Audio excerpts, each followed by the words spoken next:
గ్రామానికి గ్రామమే ఖాళీ అయిపోతుంది, ఇళ్ళన్నీ పడగొట్టున్నాయి, ఏం జరుగుతుంది ఏంటి అనేటువంటి భావన మీకు కలుగుతుంది కదా. ఇది నక్కపల్లి మండలంలో స్టీల్ ప్లాంట్ వస్తున్నటువంటి ప్రాంతం. ఇక్కడ చాలా గ్రామాలని ఖాళీ చేయించి అక్కడ ఉన్నటువంటి ఇల్లులన్నీ కూడా పడగొట్టి పెద్ద రోడ్ల నిర్మాణం అనేటువంటిది జరుగుతుంది.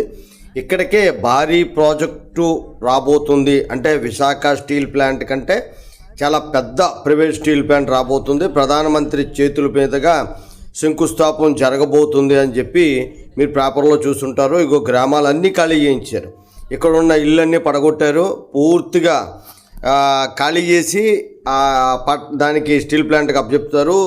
స్టీల్ ప్లాంట్ వచ్చిన తర్వాత కొన్ని వేల మందికి ఉపాధి కలుగుతుంది, అలాగే రాష్ట్రము దేశము అభివృద్ధి చెందుతుంది అని చెప్తున్నారు.